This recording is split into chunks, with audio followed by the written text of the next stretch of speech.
back, everybody, to another episode of the Campfire Gaming Podcast. It's good to be back. We are back again from our long December break. Glad to be back. I don't know how many more times I can say back in this intro, but welcome back, Matt. Thank you. It's good to be back. To be back. That is right. We are here again. We are ready to kick off 2022 with the podcast, your favorite Campfire Gaming Podcast. So be sure to find us at campfiregamingpodcast.com. Follow us on Twitter at CampGamePod. And be sure to go to our website and check out our Discord so that you can join it and join us on the conversation, because we love to have you. And we love to chat with you. And we love to play games with you. So let's kick this off. Just a quick announcement before we get going. You might have noticed that we haven't really talked about our book club yet. That is because we have now decided that January's book club will be Halo Infinite. We are going to be saving all the fun final verdict of what we thought. We've been building it up all the way through the break. So now it's time to finally get down to what we really feel about Halo Infinite. We'll be doing that for January's book club. So you got 2 whole weeks to finish that. Well, more like a week and a half, because this will probably go out on Saturday. But from then, you got time to finish it or play multiplayer with us. You could do that too and get a good opinion of what we think. Yep, I need to play a little bit more multiplayer. I took a very long holiday break away from most gaming, so I did not get a chance to play a lot of it. So that's probably going to be my next 2 weeks before we record that episode. So yeah, inverse for me, I played a lot of it over the break, and that is including the campaign as well as a lot of multiplayer. I've been grinding ranked. I've been trying to do as best as I can to get my challenges done, but I'm really bad at getting those done because Big Team Battle is broken. But hey, we can talk about that later. Yeah. So for tonight, we're going to be talking about a couple of new games that are showing up on Game Pass. You know how much we love Game Pass. Oh, that would be a great time to have like a money sound. Like every time we say Game Pass, we hit the money sound. Yep. Okay, we're going to add that in the future. All right, that's coming. That's coming next episode. We got, of course, 2022's buzzword of the year is going to be NFTs for sure. I know that's technically 2.5 words, but hey, you know what? Screw you. I don't care. We also have for you tonight some information regarding the PlayStation VR. And lastly, we also are going to be talking about a little bit of Unreal Engine 5. We've had numerous games announced that they will be working with the latest and greatest of the Unreal Engine 5. So that'll be interesting to talk about. And then, of course, we'll be ending it with our kindling as usual. So, kick it off. Xbox Game Pass. What do we got for Xbox Game Pass? A lot. How many more money sounds is that? I know, right? I purposely, as I was putting the notes together, was like, you know what? We're going to start the year off strong. So I threw all the Game Pass news that we had, which isn't a lot, but there's some good stuff here right at the top. So kicking the year off right. All right. But we need to get that money sound because we're going to be using it a lot. So yep. Maybe a Mario coin. We're not shills for Game Pass. We just really, really like it. It's amazing, and it's only getting better here. In the few short weeks that we took off, there were some big announcements, in my opinion. Mm-hmm. And what were those big announcements? So the first one that got me excited, because I now don't have to spend my own money on it, is Mass Effect Legendary Edition is now on Game Pass. So go play it. They're great games. They're fun. And that does include 1, 2, and 3? Correct. It does not include Andromeda. Nope. Andromeda? Okay. Nope. So that should already look decent since it was Frostbite. I know there's could be a conversation there, but yeah. So just Mass Effect 1, 2, and 3. We've talked about it before, a lot of cool little additions and things that they've kind of changed with it, but mostly graphical. So go play it if you've never played it before, or if you've been itching to play it again. What was also announced was we're finally got a release date for Rainbow Six Extraction, and it's coming day 1 to Game Pass. So it is coming out on January 20th. So I don't know. I think we've talked about this a few times on the podcast. We have. Yeah. None of us are really We're not super excited in it. Yeah, we're not. I know that you've played a bit of Rainbow Six Siege. I've not really played Rainbow Six Siege at all. But yeah, I think when we were well, when did we first get demoed to this? It was probably E3, right? E3 of 2021, I think, is when they were showing off Extraction. Well, I think, or was it only announced because it used to be Rainbow Six Quarantine and Oh yeah, surprise, got renamed and delayed sure. quite a bit. Yep. So I don't remember if we got gameplay though, or if that was just kind of an announcement that that game was coming. But yeah, we got some gameplay at E3, and it didn't really do anything for me. I mean, it could No. be fun, right? And that's a great thing about Game Pass and it coming to Game Pass is if it comes out and it sounds like it's good, guess what? I don't have to spend money on it. I can just download it, try it, and Right. who knows? Maybe I'll like it. I mean, as for me at least, my expectations of Rainbow Six Extraction are pretty low, Yep. but I encourage you to come onto Discord and change my mind. Yeah. Let me It know if could you love be. it, or let me know if you hate it and it's not even worth playing on Game Pass. I'd love to know. Tweet at us, or yeah, join our Discord. Yeah. Um, and then So, lastly, Ubisoft Plus, so I can yeah. watch Boba Fett on Game Pass. I'm just kidding. That's Disney Plus. Maybe that'd be cool. Disney Plus might come. I think there's a 3-month trial or a month. I forget with Game Pass. But anyways, Ubisoft Plus. Yeah, this is actually exciting. There's no release date on this yet, but big surprise, Game Pass is getting better. We have hundreds of games. We have Microsoft first party games that are hitting day 1 on Game Pass. We have EA Play on Game Pass, and now we have Mm-hmm. Ubisoft Plus. Like at this point, if you don't have Game Pass, like what's wrong with you? Yeah, if you have So Game Pass, you could have saved yourself $60 and not have to have bought in Battlefield 2042. So you're missing out. I have Game or Pass. I still haven't played 2042. yeah, I played what was it, the beta, and that was enough of 2042 for me. Yeah, So and I mean, honestly, like it has been pretty worth it. Um, I did play Halo Infinite's campaign through Game Pass. I mean, it's free on Steam, so that's kind of where I prefer to, jump in through. But I mean, the fact that I have Game Pass ready to go and I was able to play the campaign through it was awesome. yep, yep, and you'll get my very strong opinion on that, but it's definitely worth picking up for free then instead of $60. But we'll leave it at that. Yeah, that's coming in 2 We'll weeks. leave it We're at holding that. holding that one for 2 weeks. It's a little teaser there for you. Absolutely.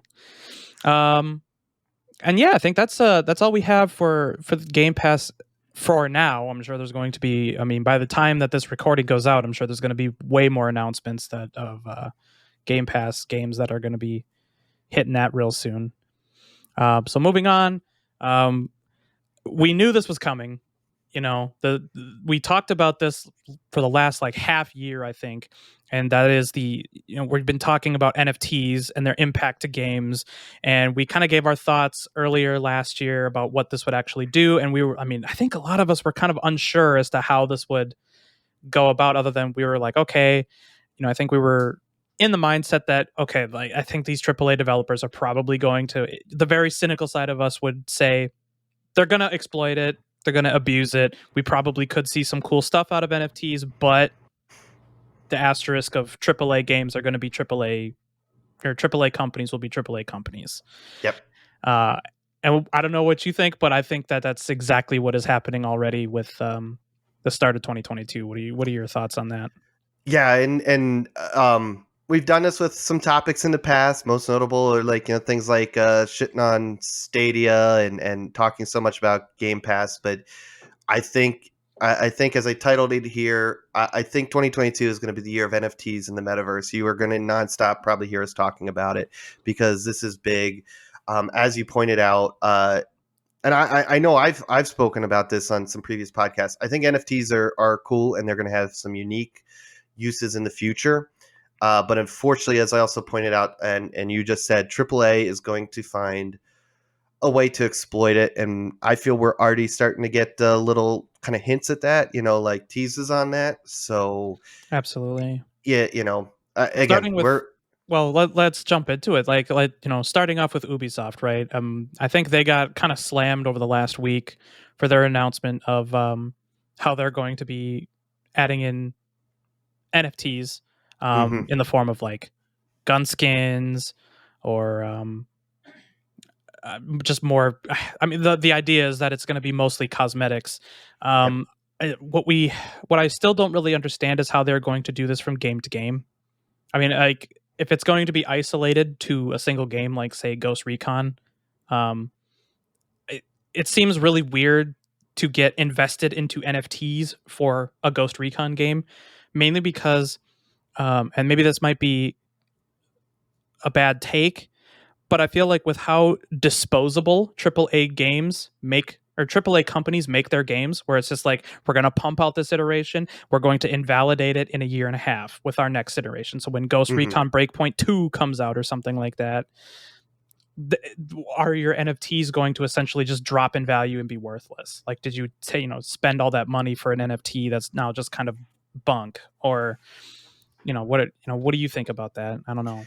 Yeah, it's definitely going to be interesting to see how they use this in the future. I mean, the way Ubisoft right now has implemented it, and I think this is in beta right now, is through their Ubisoft Quartz mobile app, which the app essentially, it's essentially your wallet that stores what you own, right? Your NFTs, and that's where they're kind of putting out, I guess, these NFTs that you'll be able to buy and trade.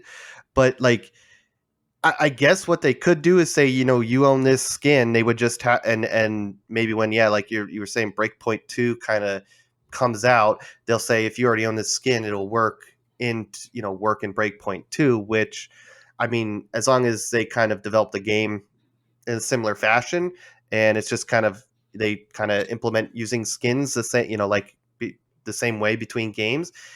I don't see it being that hard, but I mean, yeah, if they completely change the flow or how things are looked or how cosmetics work, yeah, how is that going to work? Are you still, to your point, I would imagine those NFTs would drop in value, which in yeah, depending, I mean, if you spent the money on it and you like it, then who cares if the cost of it dropped. But if you're looking as an investment and maybe trying to make money off of it by selling scarce ones, yeah, your investment could could go out the window real quick Right. there. Yeah, it could take a nosedive. I mean, the conspiracy theorist in me says that that's probably why they haven't gone around to making a new Counter Strike in like almost 10 years. I mean, Counter Strike is a very simplistic game, and they really, I mean, people have been begging for all kinds of different updates to Counter Strike in general, and most people say, there's probably a lot of people with me that would say that a new Counter Strike is probably needed at this point in time. But the fact that there is such a huge economy in the skins Hmm. for Counter Strike Go is why they wouldn't want to do it, is because it probably makes an ass load of money. Yeah. And it's like, why make another one when your current iteration is just making money hand over fist? Yeah, and maybe this maybe this will stop yearly releases of basically the same game, is because they'll just be pumping out more and more skins or whatever cosmetics that Hmm. they will. I mean, here's the draw, and this is why I think a lot of AAA are going to this, is they can create they can create scarcity, which will create a demand for something, which then they can build into these smart contracts for the NFTs, that anytime they're sold, that you'll always get a kickback. So if you spend $20 for a skin, but they only make 200, and all of a sudden that's worth, we'll say 1,000, or somebody's willing to pay 5,000, 10,000, right? Um, they can always take a percentage cut of that resale. So maybe they only make $20 off the first one, but since they created this scarcity and this now demand, if it's something that everybody wants, whenever that's sold for $10,000, maybe they always get a 20% cut. So now they're getting more than the $20 they originally sold it for. And again, if there's that demand for it, you're going to keep seeing these things being bought and sold. And if it's a crazy skin that somebody wants, and they've some whale out there wants to pay $500,000, they're just AAA companies are just going to keep raking in the dough. Um, yeah, it's just, I think that's how they're going to abuse it here in the future, by creating that scarcity and then the demand for it. Hopefully, I think that's what they're hoping for. Right. Because I mean, I really hate the idea of artificial scarcity. Hmm. Like just the fact that like you're going to intentionally not allow people to get cool skins in a game just to artificially raise the price of said skins so that you can get, a 5% kickback on a one whale selling it to another whale is just that just is so wrong. I mean, Hmm. it just sounds so dirty, and I don't really I don't see what the benefit is of having NFTs in games anymore. Like maybe Yeah. like you're gonna have to remind me at some point like what is positive about having NFTs in games other than just for them to be heavily monetized pieces of asset. In games, I haven't come up with a good use case for them. Right. I came up with a use case in them how they're being used now. I kind of predicted they were going to be used to create scarcity, and then them hoping that there's a demand that they could put these skins or whatever, these cosmetics up for tons of money, and then rake in money every time they're resold. I mean, I think there's other uses outside of gaming for them, but that's probably not really a conversation we want to kind of dig into. But yeah, it's I think the closest thing to gaming that I thought this would be good for is digital licensing. You It's buy like a for game. creators. Yep, you buy a game, and then now there's essentially kind of like your resale stores now where you could trade in a game, right? Trade in your digital game, right? Um, or sell it to somebody, and then like I said, you have these contracts where you'll make 90% of the sale, and another 10% always gets kicked back. So um, you know this way developers and publishers are always getting money even when their digital assets are being resold. So, Okay. and I think No, I that could mean be good for games, right? so you can How have many? like a resale shop or Yeah, trade you could trade games with a friend or something. I see what you're la- saying. good example, a digital GameStop where hopefully you get more money than for trade in. Well, essentially, you could also eliminate the need for GameStop if I'm just selling it directly to you, right? But We're if it's gonna in the form of an NFT, we'd have that contract in there where a certain amount of it would always go back to EA or Microsoft or right. Sony, right? You can trace it back to the actual authentic like Ubisoft published this Mhm. title and it relates to this NFT points to a copy of Ghost Recon 2 or something like Yep, a that. digital So your license, right? Your your digital digital license. license, yeah. So, No, I mean honestly like I like that idea, but that's not what they're going to be doing. oh So yeah, no. everybody and their mother is jumping on NFTs right now. You have Mhm. Gala Games, which is this new NFT startup from the Zynga co-founder. Um, so they they launched a $100 million blockchain gaming fund. Yeah, So they that'll teamed up with some investment company, and C2 Ventures. yeah, they're going to be helping fund multiple different blockchain gaming companies.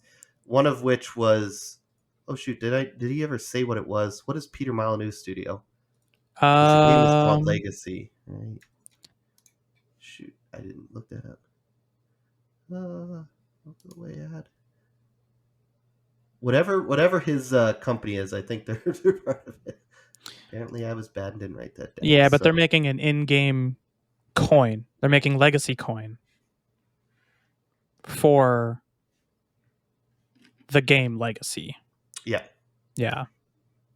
so yeah, I mean, but they were part of the one of the studios that is part of this Gala Games gaming fund. So Hmm. along with again a lot of other ones, but yeah, no, yeah, Peter Molyneux's latest game sounds like a good old Peter Molyneux game. Yeah, Well, it's gonna be an NFT crypto farm. just more of grand ideas, and it'll be interesting to see how it plays out. The good old Peter Molyneux style. I love Hmm. the guy. He's created some fantastic games in the past, but he always has a way to kind of Make it weird. also sell you something that in the end you probably won't get. So, this new game Legacy that they're building is a blockchain business sim, not simming. Um, but it's all about buying land in this. I don't think they called it a metaverse, but we'll call it kind of like a metaverse, right? Um, and then building a business in there, and then you have this legacy coin that then you can use to kind of help other people come in. So you can kind of help curate um, other players or people that'll come in and build their own businesses in there. It's really interesting. We'll have to see how that works. But they already sold a bunch of their land in the game, and the one plot of land went for $900,000 for some business sim that we still don't know much about. So hey, again, we're seeing a ton of money being thrown around in this space, in the NFT space. So that's actually not a lot of money in the grand scheme of things, because I think original picture of the Doge dog went for like 2,000 ETH, which is a ton of That's money. a lot of money because So an ETH is like what, like $3,000 or something like that. something like I that. don't know Yeah. the price of Ethereum right now, but Yeah. So in yeah, the it's a grand lot of scheme money. of things, 900,000 isn't a lot, but there is still millions and billions of dollars being thrown around right now in the blockchain NFT world. It's Space. insane. Yeah. Space. It's insane. Yeah. And not only will it be in your games, it'll be in your TV as well. Yeah. They're coming for you. They're They're coming coming for for you. you. The NFTs are invading, man. They're gonna get us all. Yep. Samsung is now going to be including NFTs into their TVs. So I'm curious. I there wasn't a lot of information on this in the article I read. This almost sounds more like almost like a digital photo how digital NFT viewer, because NFTs can be more than just a photo, can be Yeah. gifs, video, audio, right? Models. Yeah. I kind of feel there'll be just probably an app that you would connect up whatever digital wallets you have, or connect up to different accounts on various sites, that then you'll be able to view your NFTs. I could be completely wrong. Oh, I am completely wrong. There is does say purchase. It does say purchase.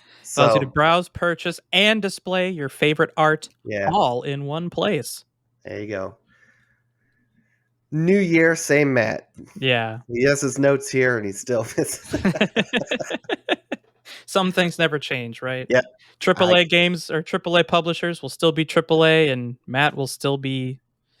write the Matt will still notes and then completely miss one of the notes he puts down. It's all But good. We all still love you anyway. yeah, Um, so that'll be interesting. I mean, some news there too, non NFT related. That's also going to have GeForce Now and Stadia in it. A lot of these TVs, so they're gonna which build it direct. They're gonna build these streaming services directly into the TV as well. yeah, I imagine we'll hear. I could have sworn we heard they were Xbox or Microsoft was teaming up with Samsung. So I was surprised there wasn't any news of any TVs coming with Game Pass installed. But I mean, I guess with this sort of a move, you could probably imagine that you're going to be getting probably something similar in maybe the Xbox and PlayStation will probably start having those, or yeah, your phones are going to start having NFT viewers and things like that, or NFT wallets yep, built into it. Yeah. it's going to be. There's no surprise there. Everyone is getting on board. This is the brand new like gold rush right now. It's just everything NFTs. It is. It's insane. It's absolutely insane, especially for someone who like a year ago didn't know what an NFT was, and now I it's still just don't really know what an NFT is. it's everywhere. Yep. So Um, and I mean, it's not without pushback, right? yeah, Like the gaming community as a whole is kind of looking at this similar to how we're looking at it.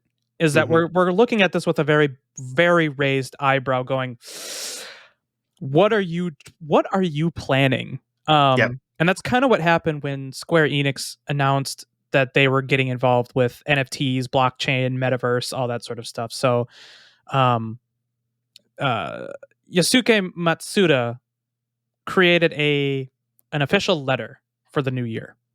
I think we can. I have the letter right here. It is very long. Well, it's not that long, but it's pretty long.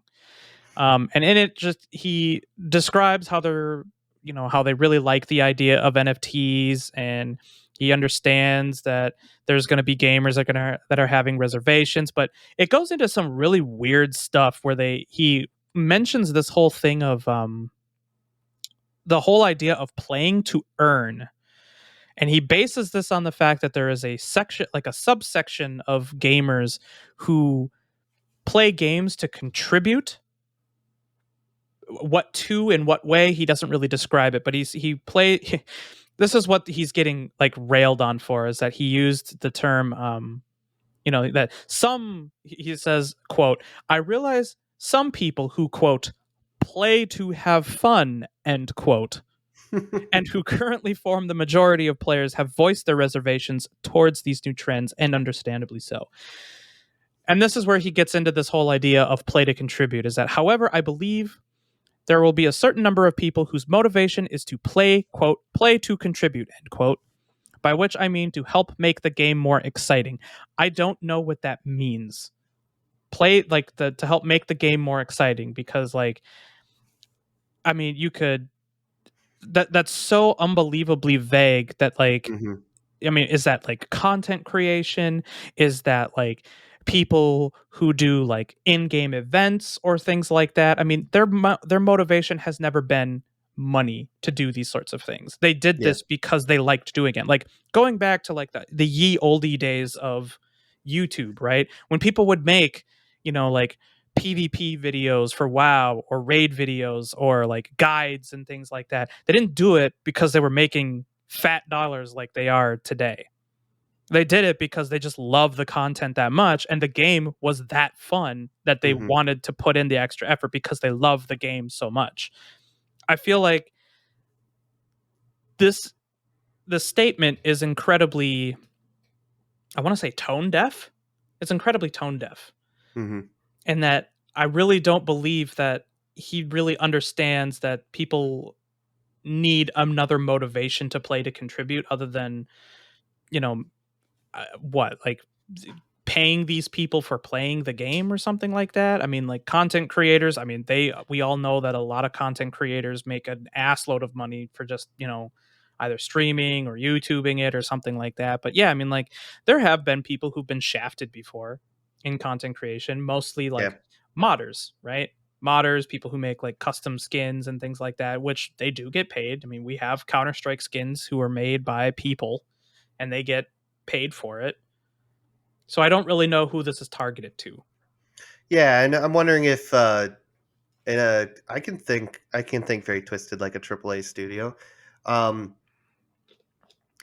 Maybe he's thinking like those people that play to contribute are more people that'll do all they're the ones that play to unlock all these NFTs that then provide more content to the game by their hard work, and they sell those on the market to the people who want to play to have fun but want to look cool doing it.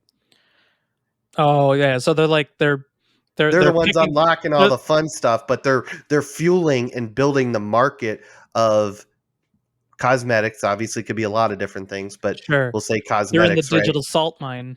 Yeah. They're So playing the game to make, what, probably pennies on the dollar that they're willing to pay for these NFTs right off the bat, and then, artificially inflate the price because they control the supply too. So I mean, we can make the price whatever we want to make it. So, yeah. yeah, I don't know. Like, this seems so sketchy, and I mean, Hmm. I'm not gonna go out of my way to like go and say that I really think that this guy is incredibly malicious, but it's really tone deaf. Yeah. And I Well, like, it just shows that AAA is really losing touch. They're like, or I should say, they've lost touch a long time ago. But this, is even more proof that AAA really doesn't know what players want in general. I hmm mean, it's all about the money, not about having fun anymore. I mean, that's why I play games, right? I don't know. Is that why you play games? I play to have fun, right? Yeah, I like Um, playing to have fun and enjoy myself, I not and grind bullshit meme tokens. I am very quickly getting out of the playing to unlock cosmetics games too. You know, Right. Well, um, because they push that sort of like fake motivation into doing things like that. Like, that's mhm, when they can get you with like FOMO and all that. They put in like this bullshit motivation to get you to play. We're not going to make the game fun. No, like playing the game because it's amazingly fun. No, that's a thing of the past. Like we gotta Yeah, like rope you in with some bullshit. Like here you go, here's a carrot on a stick for you, so that we can get you to play the game an extra like couple of days or something. yep.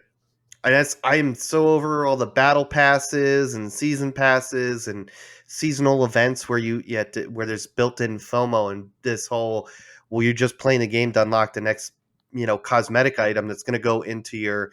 My best example, and the one I think I can always lean on, is Destiny. I have so much garbage cosmetics in there that I'm never going to touch. Right now, I wouldn't say too not to play a game like it's good to play games sometimes to unlock cosmetics, but as rewards, your typical, a lot of your rating gear, right? Like that's shows that you kind of accomplish that, and you can usually, in a lot of games, you'll get like unique armor or weapons, things that look cool, and if somebody stops you in the tower and says, "Hey, man, how'd you get that cool?" Oh, I took down Crota, like took me 20 times, but I finally took him down and got this cool helmet and this really neat weapon. You're like, oh, that's badass. I'm gonna go try to do that too. Hmm. Instead of, well, I just played 100 hours in a season and this was unlock 300 on the battle pass, right? So, and sucks to be you because guess what? Battle pass expired. You can't ever get this again. Yeah, get wrecked. So, but kind of jumping back to where you were saying that there's some backlash on the NFT stuff. I think almost every announcement for NFTs in games has met with some backlash, some more than others. That Ubisoft Quartz announcement, I missed the video and then couldn't find it, but I think the original one that they put up got a ton of dislikes, and had a bunch of negative comments on it because people are just not happy with it. We're not And I know, sold. Yeah. yeah, A lot of us aren't sold on it because we know how we're so unbelievably cynical now because we know the terror. Like if the 2010s were proof of anything, is how unbelievably malicious the AAA industry or the yep, AAA games industry can be, whether that be through how they treat their employees to how they're going to manipulate their consumers with loot boxes and FOMO. Like the 2010s taught us that they don't have goodwill with the gaming community anymore. or Of the course we're not going to trust them on this. or releasing unfinished games That and too. still Yep. raking in $60 or more. Right. Um, and then calling it games as a service. Yeah. Right. I did it, air quotes. As a service. Right. But it's Um just, yeah, it's yeah. And I don't know how they're going to win the trust, of the gamers with all of this, because especially the way they're implementing it now, the very few places that they've implemented it outside of just talking about it, hasn't been good. And I think that's the other thing too, is like a lot of these AAA companies are literally just jumping on the bandwagon. They have no clue. And I think this is maybe where the guy from Square Enix was having issues, is like, I don't think they understand it. They're just going buzzword. We need to get, all, was it this is all hot news on is the good internet. news or whatever, Yeah. Um, so we're going to say we're doing it too. We don't know what. Let's release some vague statement, that's saying, "Hey, we're doing this and doing that, and blockchain and NFT," and then get investors excited and gamers pissed, right? Mhm. That's been a lot of the more recent ones that I've seen when they talk about it. It's like, okay, you're looking into blockchain and NFTs, but what are you doing with it?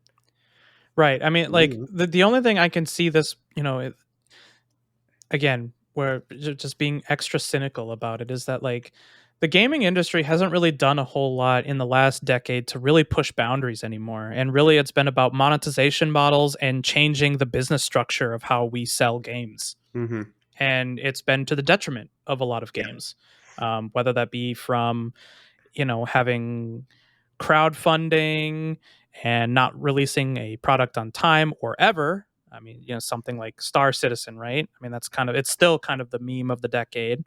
Yep. Or something like, a game that gets hyped up to all hell and back and gets a million pre-orders and then it just completely bombs day one because it was shoddily made because of bad decision making and a forced deadline, right? Like Mhm.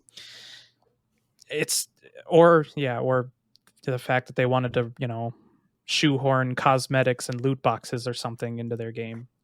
Or what I'm seeing more and more. I think has affected a bunch of our games in the last few years is, uh, and this isn't a surprise, but I feel higher ups are having too much say in how a game is designed, and they're chasing trends. Mm-hmm. Right? You're getting this game with this identity that does well, but this game over here with this identity did really well. So now that game starts morphing and losing its identity to try to chase, what this other game is doing. So, Right.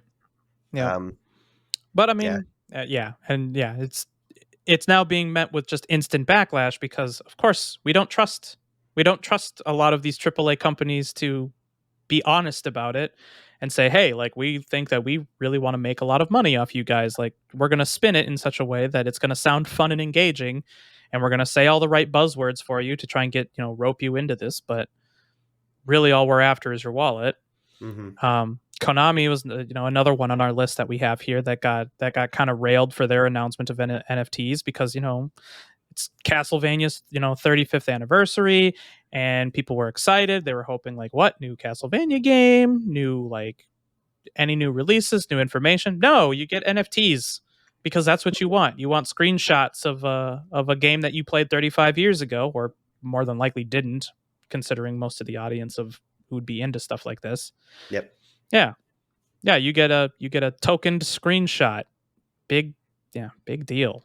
Like, are we really surprised But that they it's got that they? scarce. Yeah, but it's They only scarce. minted 5,000 They of only them. minted, well, yeah, they only minted a few of them. So their artificial scarcity says that they're worth a lot of money and they're valuable, even though it's all made up bullshit. hmm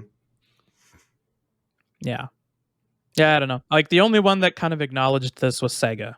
Like, Yeah. Sega realizes already that people are pushing back. I mean, because this is becoming really big in the Japanese market, is to start diving into NFTs, and that's why a lot of the companies we've kind of talked about are. I mean, it's not just Konami and Square. It was and Sega. I mean, a lot of Japan as a whole, I think, is kind of diving into the whole NFT thing pretty hard as well. hmm Um, but Sega basically said, hey, we're going to look at this and see what we can do with it. But if the gaming audience really pushes back on it, fine, we'll back off. Like, Yeah. we want to see what we can do with this. But if you all hate it, I mean, that's what Sega says. Whether they deliver, Yeah. who knows? Again, goodwill is at an all time minimum. Yep. I think some of the thing too is like the what they're doing with them isn't necessarily something you need to use a blockchain for, which also that's what doesn't make sense to me is right. This can be done without use of blockchain and that whole argument of environmental impact and all that stuff, right? Like there's no reason to you could still just do all this with a database and whatever normal database, right? You can create artificial scarcity. So why they're choosing to do this NFT stuff, I don't get Just to it. make money. I mean, we know Yeah. that it is a gold mine. It is hmm we control the supply. We can kind of manipulate the price as we see fit, and we can sell stuff that people would definitely buy. Yep. And as well as I do that people love buying stupid shit. Yep. I mean, I buy dumb shit too, but We all do. We all buy dumb stuff that we don't need because either we're fanboys or we're, you know, easily roped into stuff or, whatever. We all do it. And they want to capitalize on it. yep. All Oh, right. So we can get off the NFT soapbox. for Get off the now. For NFT now. train for now, because I'm sure, yeah, like you said earlier, this is probably going to be a big topic, and we're probably going to be talking about it a lot over the Yep. next year, at least until NFTs become less and less of a fad. Yep. Or till they're just normal and it's not interesting to talk about anymore. Right. But But moving on. So we got some new information regarding the much anticipated PlayStation VR. Announced at the Consumer Electronics Show. yep. No price or release date yet.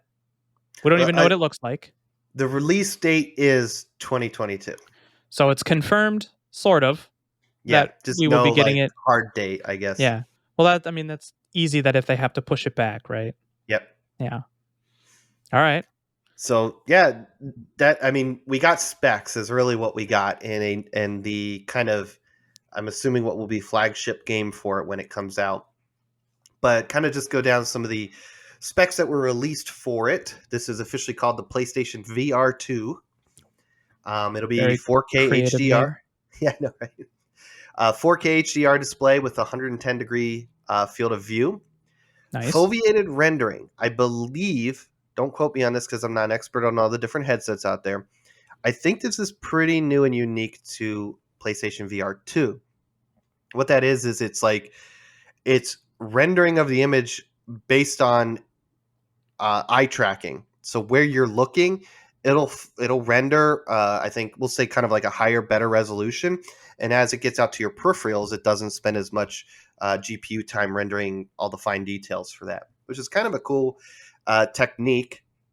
I'd love to see it in action because sounds super interesting.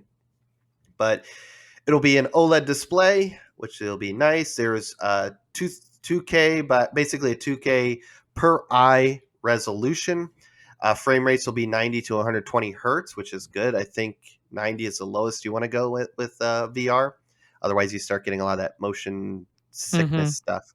Um, Yeah, I was wondering how that was going to impact like the motion sickness that people get when they use VR. Do you get sick when you use VR?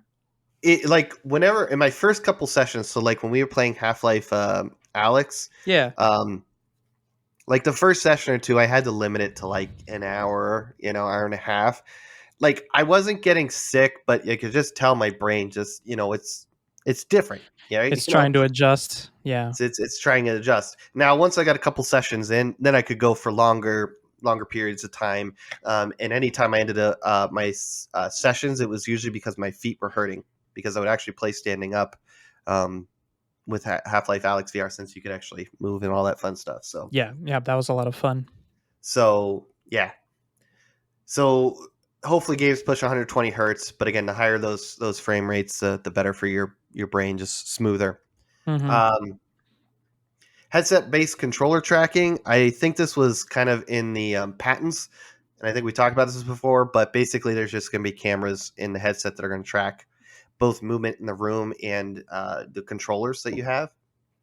The unique thing that I was reading, and if I understood it correctly, they're basically putting like I think Rumble in the headset because they have headset feedback, which is a new sensory feature that amplifies the sensations of in-game actions from the player. Does that make Hey, it sound like it's going to have that like sounds like Rumble Pack. Rumble? Yeah. Yeah, Rumble Rumble Pack Pack for in your your head. headset. So that'll be That's weird. interesting.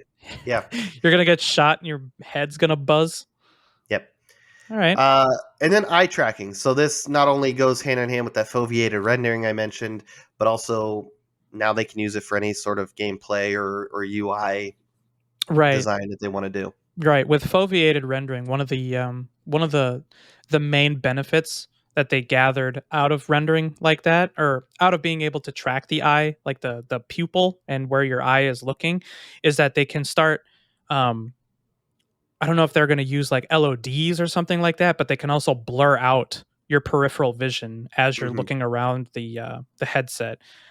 How fast that'll be, I don't know. Like that, I mean, if you're looking around really fast and like part of the screen stays blurry and it doesn't render quite right, I can imagine that making you more sick. But Yeah. yeah, that's one of like the big benefits is that you can reduce the rendering load by Yep. blurring out and making things less yeah, making your image, like your peripheral image, less sharp, so that they Hmm. can save on rendering, or save performance on rendering. Yep. So that's the headset specs. The VR2 Sense controllers that were also announced. Honestly, nothing new and exciting about this other than it just sounds like half of a PS5 controller, right? That has the haptic feedback and adaptive trigger like your PS5 controller. This will be using one cable to connect up to your PS5 system. And the game that I mentioned that they announced a whole new adventure inside the Horizon world called Horizon Call of the Mountain. It's co-developed by Guerrilla Games and Firesprite, and yeah, it's built from the ground up for VR2. And I'll be honest, I'm starting to get sick of watching trailers for VR games. Yeah. I Why wish is there was that? a way, like, well, they did two things about the little. And by the way, they released like a 90-second video of this, but it really was only like 20 seconds of gameplay. The rest was some guy talking. Um, but the thing I hate about watching VR videos, at least produced trailers, I understand if it's captured from gameplay or streaming or something like that, but the vibration of the camera as it's looking around because it's on someone's head, Oh, right? right. Like, Yeah. just do an in-game render of that. I don't need that extra little vibration because it's on someone's head, and that's just how it's capturing and rendering, out for on the computer. The other Right. thing that bugs me, and this is kind of a similar thing to why 3D movies bugged me back in the day, is the big kicker for 3D movies was what? Getting in your face, something jumping out from the screen at you, right? Oh, where they have the thing walk over you and you Yeah, have to look up and be like, "Oh yeah. shit." And that's Yeah. what happened. That's exactly what happened in this VR thing. Is it was just like, I don't know the walker's name, but the little four-legged like giraffe, these super huge giraffe looking things.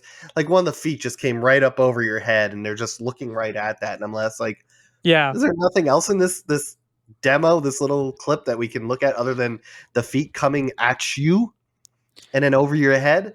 So yeah, so I wish we'd get away from that stuff. Let's find a cool, unique way of showing VR off without having something come at the camera. Right. You Well, I know, mean, like, because especially that's when you not don't even have the headset on and it's right. just And a video in front of you. as like since you and I played through Half-Life Alyx, we know for a fact that like they have moments like that in Half-Life Alyx where you have like Yep. the striders like walking over you and stuff like that, and you're looking around the city, but that wasn't like the most fun part of the game. Like being able to do all the weird shit, like like all the reloading and stuff like that you got to do, or like messing with like all of the different like physics stuff, like being able to interact with the world. That Catching was a grenade, throwing it back. right, yeah. Um, I mean, Using the cool gravity gloves and all that. using the dry erase marker on the glass to draw a penis, or Yes, let me exactly. let me say the more kind of technical, awesome way was how I actually was able to write my signature out, and it looked pretty damn close to as if I did it on paper. Mhm. Like, do that in a video, like to show off tracking and stuff in it. Like, it was just, yeah, Right, yeah, it was kind of a I don't know. You like it could have been not a VR trailer and you'd be like yeah, you wouldn't really know. whatever, yeah. Yeah. Oh, No, I agree. I agree. They need to but show off some more like the actual gameplay would be a great way to showcase what the PSVR can do, but it's yep, not done yet. And we don't know when it's going to be done other than this yep. year. I'm gonna make my guess here. My first prediction All of right. 2022 Bet. holidays. Your Thanksgiving, your week or two before Christmas type Oh, thing. yeah, that's a pretty easy guess. Yeah. Just to be contrarian, I'm gonna say October. It's Okay. gonna get in it's gonna get in before the holiday rush.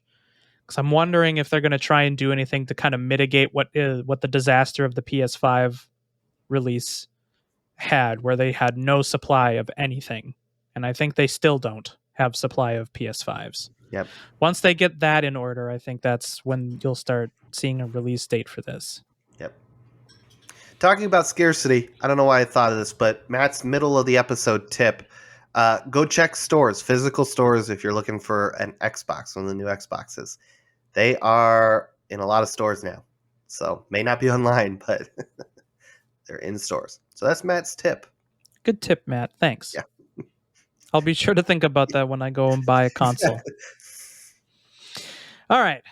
So moving on from the PlayStation VR stuff, we just have a little blurb here about Unreal Engine 5 and what some of the games that are coming out later this year have announced that they will be working in Unreal Engine 5. If you haven't watched any of the developer videos or any of like the tech demo stuff for Unreal Engine 5, it's pretty cool. There's a Yep. lot of really sweet tech in there, doubly so if you're a game developer. Definitely worth checking out. A lot of really fun things to work with. Yep. To help I think either we. optimize performance of your game or to make it look absolutely stunning while also getting good performance out of it as well. Yep. No, it's exciting, and that's kind of why I threw this in here, because I think 2022 is when we're going to start getting a lot of games with Unreal UE5. Engine. Yeah. So, I think and so too. we got our first one already, which was no surprise because they said it was going to be the first one. Epic released Fork Fight, that was basically ported into and then republished as. I mean, it's the same game, right? It's not a new game. It is just kind of replaced the old engine or the old game with one that's built on Unreal Engine 2. So, or Unreal Engine 5. I'd love to see Fork Fight in Unreal Engine 2. So, Going back a couple yeah. iterations.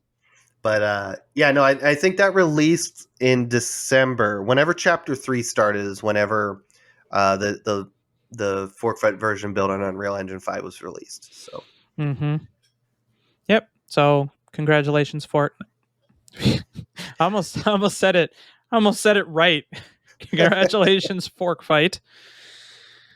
You Yep. still get to keep the crown over Unreal Tournament, which is still not done, even though they started that just before Unreal Engine 4 was being released. So I don't think that's being actively developed anymore, nope. unfortunately. Yep. No. Fortnite. The success of Fortnite killed that off. So I have no hope of getting another Unreal Tournament. Makes me sad.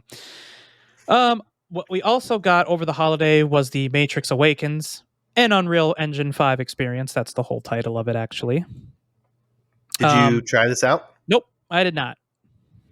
Did you? It's essentially a playable tech demo. Surprise, right? Um, it was. I think it was like took me less than 5, maybe 10 minutes to get through it. It's not hard. I mean, there's an opening video with Keanu and what is Trinity's actress name? Carrie-Anne Moss. They were kind of talking, and then they kind of had some of their characters, and they were going in and out of what I think was real video and in-engine video of them, like Keanu and Kate. And then you kind of went into what did I call her? What's her name? I already messed up. Carrie-Anne Moss. Carrie-Anne. Man, I just in one ear at the Kate. Kate. I don't know why I said. All right. Anyways, Neo and Kate. 2022 is off to a great start for me. But anyway. Yeah, so they hop into a car and there's a bunch of It's mostly just kind of again, an interactive kind of tech demo. There's one point I don't know if the character was named, maybe she was Kate. I don't remember. But anyways, you start getting attacked by a bunch of agents and you're in a car and you just have a pistol at one point. You're shooting tires out. Then you get a rifle and you start shooting the cars and lots of explosion, lots of cool little like scenes and then it kind of ends, right? And then you're left to be able to explore the city, which is actually a pretty sizable city. You can do it on foot, or you can kind of jump into like a fly around mode and kind of look at stuff. But again, it's really just a tech demo. You can go into the settings and turn some different like things on and off so you can see how things are being rendered or post-processing, different things like that, again, to kind of take a look. So it definitely was an experience like it said it was, but, I wouldn't say it's worth anybody running out and downloading and giving it a try unless they're kind of tech people and want to kind of see some stuff, or super Matrix nerds that wants a little bit of, little bit of extra story to go with the supplement the movie. Yeah, but I don't even know if it's canon. I don't know. I haven't played it. Yeah, I saw the movie. And I haven't seen the new movie, so who knows? It could be canon. Maybe the girl you play as is in the movie, and I didn't even know it. But. It might, yeah. I don't know who you play as. Kate, right? Yeah, Kate. Apparently. All right, so Layers of Fear getting their third installment, and that's going to be on Unreal Engine 5 as well. Yep, that's by Bloober Team. I think I accidentally deleted that part, but they are not making Silent Hill. They're making this. So. They are not making Silent Hill. to my disappointment. Of course, Black Myth Wukong. We saw that I think at E3 also last year, and that looked pretty sick. They switched to using Unreal Engine 5. Mm-hmm. And they have a video out. Go check it out. It's phenomenal. It looks great. It's so Yep, cool. the game does look gorgeous. And find the newest one because that was one rendered in Unreal Engine 5. So yeah, With I think are it's you the one talking I about the have one where linked he here. like fights the dragon serpent thing? Yeah, it's the Is one that I the one that have you're talking linked about? here. Yeah. So what he fights at the end? He's like on the ice or whatever. I think whatever is he fights in this video. Yeah, that's the one. Yep. Okay. Yep. Yeah, that looks sick. Yeah, it looks And that really looks cool. like a fun ass game too. Mm-hmm. But that's not coming till next year. Unfortunately, Yep. bummer. Mass Effect 4 is going to be using Unreal Engine 5, so that's cool. They're looking for people with. Oh yeah, they have job postings, which kind of indicates this that they're looking for people with Unreal Engine 4 or 5 experience. Kind of funny. They are kind of abandoning the Frostbite engine in favor of Unreal Engine. Probably better for them anyway. Yep. No, I think that's kind of the second part of this news that is exciting. Is they're not using Frostbite. They're using the engine they want to build their game. So Right. Which it if could you're be anything else. I don't care. Just give me a good game, right? right, But if you know your video game history a little bit, you kind of keep up to date with some of the news like we do, then yeah, that's one of the big reasons why Mass Effect Andromeda kind of shit the bed a little bit is that they were Yep. basically mandated to use an engine that was not built for what they wanted to do and what they were not experienced using and all that. So Yep. Unfortunate, but maybe this will be pretty good then. All right, I think that's all we got for Unreal Engine 5 stuff. Yeah. Exciting stuff. Yeah, exciting, very exciting stuff. So we're gonna just wind it down with our kindling segments. This is going to be a quick bit of little extra news to kind of keep you warm while you go out into the cold weather because it has been cold as hell over where we are. So we should call it. Look at this. We're designing. We're improving our podcast here in the middle of it, or towards the end, because we shouldn't call it kindling anymore since we don't do it right up front. We're not starting the fire. This is more like the coals. Is that where we're? Is that your pitch? We're gonna call it. We're gonna call it the coals. Yeah, something. I don't know. Okay, all right. Can't really call it kindling anymore, right? Yeah, I don't know. I mean, you could if the fire's dying, you can throw kindling on it. I suppose. There you go. I'm not really a camping kind of guy, so I just kind of rolled with it. It's kind of a cool name for it. This is the point where you just start pissing on the fire to start putting it out.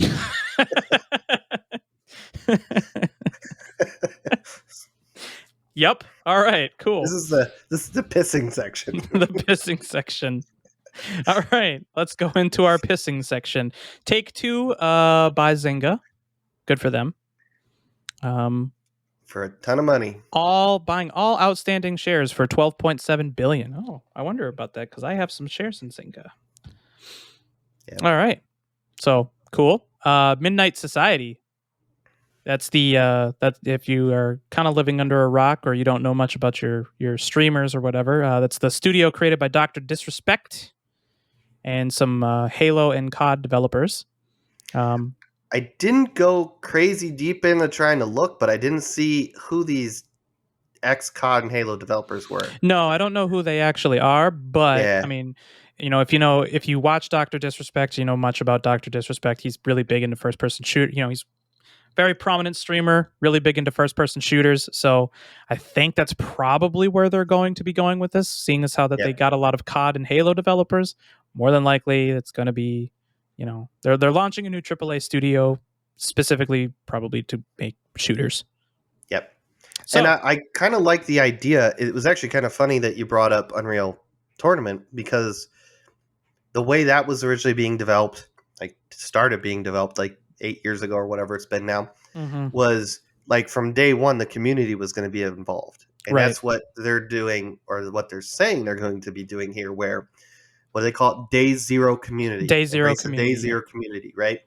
Where, the people that are really passionate about this stuff will hop in there in the earliest, crappiest state all the way up till launch and help test and check things out and give opinions and feedback. And I Right. think it's a really cool idea, and This we'll see. was yeah, I Uh, mean, like, this was really, like, the way that you described it, yes, this was exactly what they were essentially doing with Unreal Tournament, is that Unreal Tournament wasn't really being developed behind closed doors. I mean, you could get mhm. in early on Unreal Tournament's development and get into, like, trying things out, playing the maps, all that sort of Yep. stuff. And basically, I think for a while, if you were a developer, you could contribute to the code base of Unreal Tournament as well. Mhm. Um, I if memory remember. serves me correctly, but yeah, I remember that was just really cool because I remember after I think I even downloaded their like first uh, uh, uh, published build of it, which was just like the basic like first person shooter template game, and then I came back like 8 months later and I downloaded whatever build was there, and they had servers up and running, and I went and played against some humans. It was all rough, it was all like white boxed, and there right, was some elements here and there was some elements from I think one of the other Unreal Engine games, like in kind of just some placeholder stuff, again common for people who have done game development before, but it was still pretty cool to just be like, hey, I ran around. I didn't really get involved to provide any feedback or anything like that, but it was a kind of cool idea, and I'm really excited to see how this goes with Midnight Society. And we'll obviously keep an eye out for any information on there on how you. I assume they're not going to just let everybody in. Maybe they will. I don't know. But anytime we get any information, I'm sure I'll throw it in the notes here, and we'll chat about it. So. right. And I think this kind of sums it up pretty good. Is that they say, quote, no more, quote, I hope this game will be good, end quote. But be there when your voice can actually make an impact because we want to hear it. Hmm. That's kind of I guess that's kind of their mantra, so to speak, going into this, which I mean is like interesting idea. We'll have Yep. to see. Splinter Cell is getting a remake. So it's going to be using that brand new Snowdrop engine. Um, we don't really have a release on it yet Nope. It because sounds like it's it's very real, early. real early. Yeah. Um, And this is the original Splinter Cell, not yeah, any of the sequels or anything like that. Like they're not yep, doing a yeah. It's not like yeah. the And Mass Effect this package. I It's think just this is going to be in vein of like the RE2 and 3 games where they're kind of rebuilding it and changing things, but they're going to do mhm. everything they can to, you know, not like they're not going to go, I think, change the formula, but they're going to make some modern improvement. It sounded like how they're doing it with the Dead Space remake as well, where it's Oh, just sure. right. They're Yep. going to try to build the same game, but where it makes sense, polish things or bring it up to modern day standards. Right. And let's hope Um, that's not modern day with like a FOMO modern day I standard. I'm hoping NFTs, man. Yeah, you want your Sam Fisher NFTs? It is Ubisoft. Honestly, there probably will be That's some. true. Yeah, that is Um, actually true. but But I yeah, mean, if it I'm can hoping hit they. that stride, if it can hit that stride of like the same quality as RE2, sweet. Like Mm-hmm, to me, RE2 is like pinnacle remaster. So yep. Or that would remake. be or a remake. Right. Yeah. Yep, or a redo.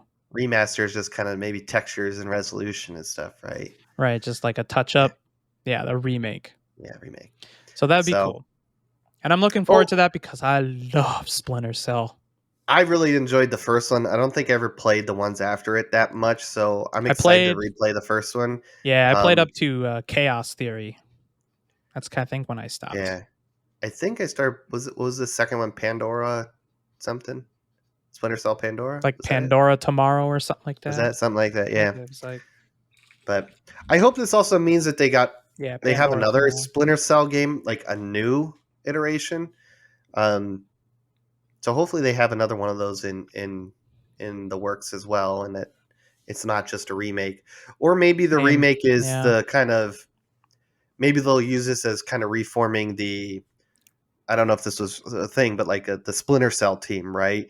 And they're going to go in here. They're going to find out what made Splinter Cell while making the remake, and then they're going to be the same team that goes on and creates a The sequel, news, yeah. like whatever the new iteration of Splinter Cell will be, which I think would be pretty cool if that's how they're doing it. That would be Just pretty cool. just means it's probably quite a few years out before we get a new Splinter Mm-hmm. Cell game. But it's a franchise that kind of deserves to keep going, I think. Yep. Speaking of big franchises, Halo Infinite's got a little bit of news coming up.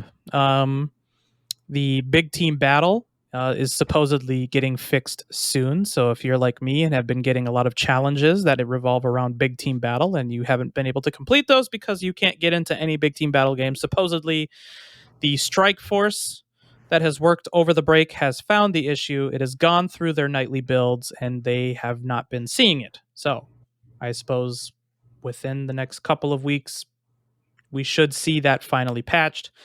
And then they are also looking into fighting cheaters.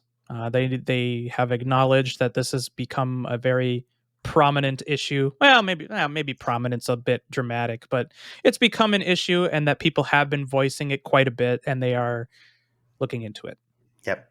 I think they're looking into actually issuing challenges to individual cheaters to fight in real life. So That'd be cool. yeah, That'd be sweet. stream it. Yeah, live stream it, please. Yep. This should be kind of exciting. This next one, I don't know how you felt about the last couple, but South Park is getting itself a new game. Did you play the Stick of Truth or Fractured Butthole? I love Stick of Truth. Fractured Butthole was good. It just didn't hit the same for me as Stick of Truth did. I don't even know what it. I can't really put my finger on it either. But there was just something about Stick of Truth that just. Maybe it was because I like their like Game of Thrones, the fantasy more than the superhero. Than the superhero thing? That could definitely be it. So, but yeah, no, I played both those games. They're a ton of fun. So yeah, definitely worth picking up on Steam or something like that. Yeah. They have job listings hinting at some sort of a multiplayer thing. That's something that we have not really seen in a very long time. Yeah, did you play any of the multiplayer on the? Did you play the N64 South Park game? No. Oh, that game is hilarious. Yeah. So, yes. No, it's going to be interesting to kind of see. Again, these are just kind of early hints. I mean, the announcement of a new South Park game is new, but people were digging into job listings and seeing some stuff for multiplayer. So, not saying it's a multiplayer game. It's too early to tell at this point, or at least as far as the information we have. But I mean, that could even mean stuff like co-op. It could be like a co-op game, right? Yeah, that could be cool. Or it could be a single player game with multiplayer. Who knows? But I'm looking forward to it. Hopefully, it's fun. Gotta love the kids in South Park. Oh yeah. And then lastly, unfortunately for us, we're gonna have to delay going to E3 yet another year. Again. Yep. Because E3 has confirmed that they are going to be online for 2022. It'll be a digital-only event, just like last year. No dates yet. So yeah. that's I think that's probably going to come in a week or two on when the actual E3 will take place. The whole reason for this podcast, and we haven't been able to do it in 2 years. Yeah, little known fact. Rich and I were sitting at lunch one day when we used to work together. We're like, damn, how do we get to E3? And it's like, was this before it went public? I don't remember. But anyways, we're like, maybe. We want to do it for free. Let's become podcasters so we can go for free. And then we can get passes. We might as well quit the podcast till we we'll just put the podcast on hold until E3 comes back again. We'll reignite it. No, so we can't go do for that. free. We can't do that because I love this audience too much. All right, we need more. We need a bigger audience. So be sure to tell your friends about us too. Yep. No. This will be. Regardless, it'll still be exciting time, at least for me, because it's still, even though it's been iffy for a while, and we've had those arguments here on the podcast, I still get excited for it. But I'm sure we'll probably do some crazy coverage like we did last year. So if nothing else, you'll at least get hopefully multiple episodes of us covering all the announcements and as many press conferences as we can. So yep, I'm pushing for episode 200. There you go. Yep. There you go. That was our big accomplishment. That was a big accomplishment last year. We had a good time with that. Mm-hmm. All right. But that is all that we have for you, dear listener, tonight. Thank you for tuning in with us. Matt, you got anything to close us off with? Game Pass. Game Pass. Nope. Be sure to Just hit happy that to be back. sound. You got to hit that sound a couple more times. I feel like we've mentioned Game Pass a few more times. Yep. All right. So, dear listener, thank you again for tuning in with us. We love to have you around. Be sure to join us on Discord. You can find a link to Discord on our website, campfiregamingpodcast.com. From there, you can also find a link to our Twitter as well at Camp Game Pod. Be sure to give us a follow. And we will see you guys next time around the campfire.